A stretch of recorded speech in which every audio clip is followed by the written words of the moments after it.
Welcome to Little Ikigai, a cup of storytelling, where small moments brew big meaning. My name is Mayumi. I am a naturopath and guide in gentle transitions from Tibetan medicine to somatic healing in the quiet art of living well. In each episode, I will share stories, tender, simple, human, that help us remember what really matters. So make yourself a cup of tea or simply take a breath. Let's slow down and listen for the quiet thread of purpose in our everyday lives. Sachi,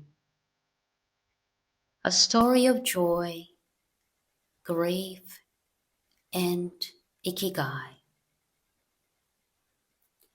Welcome. Let's take a moment together to breathe. A gentle inhale and a soft, grounding exhale. Let yourself arrive fully, gently in this moment.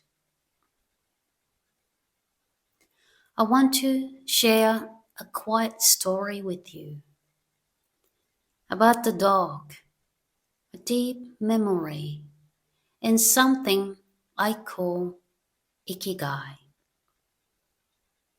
That quiet pulse of meaning that reminds us why we are here, even when we don't have a words for it.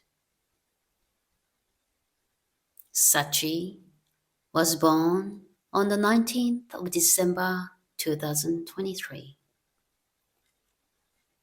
That day, I wasn't planning anything special. I had just delivered a little herbal blend to a friend, something to calm her nervous system and help her sleep, when her husband appeared at the gate and said, "We had a puppies born last night. Do you want to come meet them?" Of course, I couldn't say no. So I walked up the path and there he was, a tiny black puppy, the only one of his kind in a little beige. Something about the way he moved, a little funny and little wild, made me smile. My chest softened. I took a video with him that day and a photo too. And something inside me whispered, he belongs with us. When I showed the video to my partner, he said, "He's cute, but we don't have a fence. We can't have a dog." A valid point. But the feeling wouldn't leave me. I kept thinking about that puppy, talking about him. I even started thinking of names. One came through clearly, Sachi. It wasn't a decision I could reason with. It was more like an inner alignment, a quiet yes in my bones. This part is tender to share.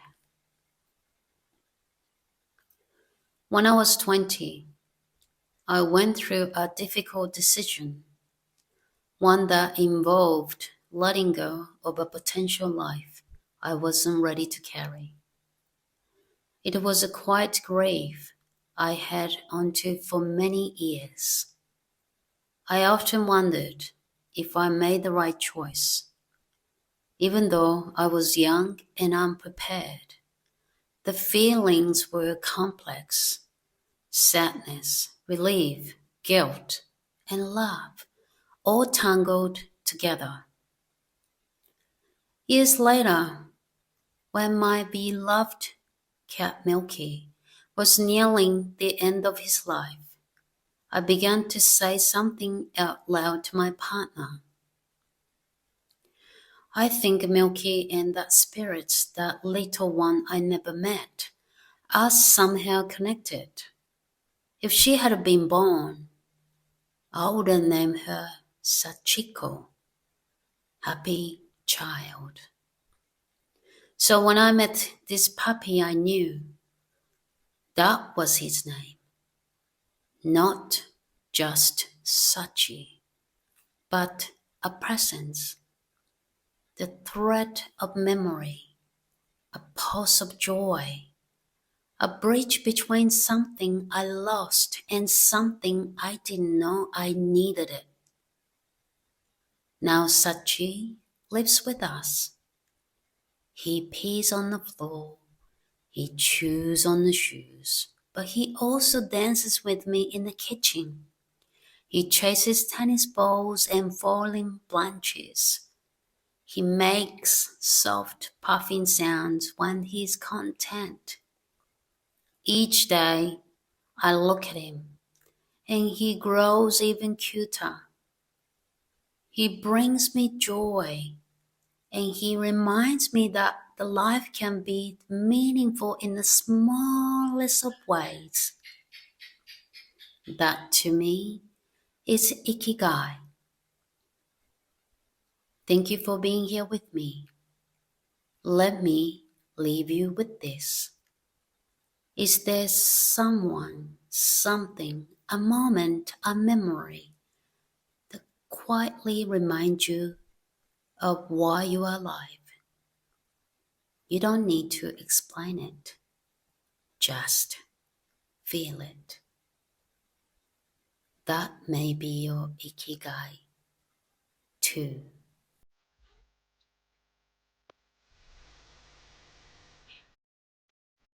Thank you for joining me for this couple of storytelling. If something in today's story touched you, stay with it. Let it stir. Let it soften. Let it guide. You can find more reflections, natural wisdom, and quiet insights at purejoynaturopathy.com.au. And if you feel called, share this with someone whose heart might need a gentle reminder of what makes life worth living. Until next time, keep listening for your little Ikigai.